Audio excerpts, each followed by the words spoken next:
Lewin's and Lippitt's change theories. Introduction. Change is an important aspect of healthcare practice. Healthcare organizations are continually faced with new concepts that require system adjustment. In order to align with the changes and operate optimally, healthcare organizations require strategies to guide the change process. Knowledge of change theory and the theory's framework is paramount in ensuring success in the change process. This paper discusses Lewin's change theory and Lippitt's theory of change. Lewin's change theory. Lewin is commonly referred to as the father of psychology. Lewin's change theory is based on a three-stage model.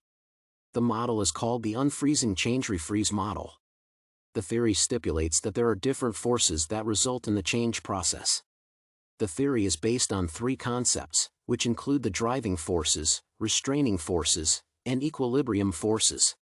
The driving forces facilitate the process of change. The driving forces direct change to the expected direction. The restraining forces oppose the change process. Equilibrium entails the balance between the driving and the restraining forces. Lippitt's change theory. Lippitt's change theory is based on a 7-step process.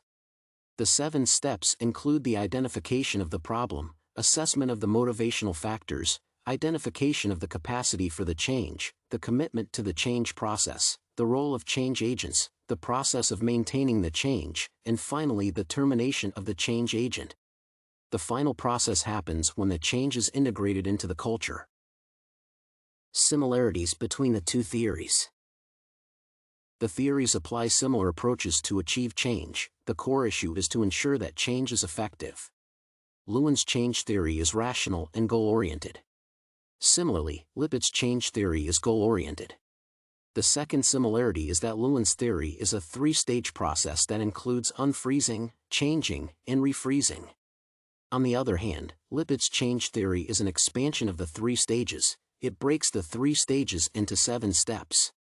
The two theories depend on a change agent to drive the change process. For example, Lewin's theory requires a change agent to move the change from equilibrium, while Lippitt's approach requires a change agent to ensure that change is accepted and spreads it to all parts of the system. The two theories are based on the motivation and capacity of the organization to accommodate the change. Differences.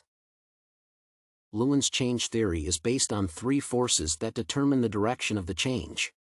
The theory is centered on an external agent of change. Lippitt's change theory targets the spread of change to all units of the system. The change is initiated in all sections of the system. This is contrary to Lewin's theory, in which the change starts from equilibrium. The other difference is that Lewin's theory ensures that change is made a habit by refreezing. This entails the application of reinforcing measures to avoid backsliding. This is unlike Lippitt's change theory, in which the final stage is the withdrawal of the change agent.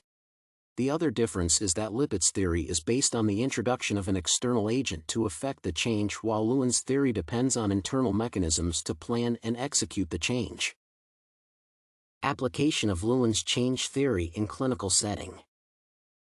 In the clinical setting, the adoption of an electronic information system is critical to reducing medical errors. However, many healthcare organizations have not embraced the change. They still use the manual system, which is prone to errors. In order to facilitate the change, the first step is unfreezing. This involves the identification of the method that is to be applied to initiate the change. The stage includes the creation of the necessity for change. For instance, electronic clinical documentation reduces medical errors. The second step entails the change process. This involves the introduction of new methods to serve as drivers of change. The last stage is refreezing. In this stage, the intended change is established as a new habit and part of the operating procedure in the organization.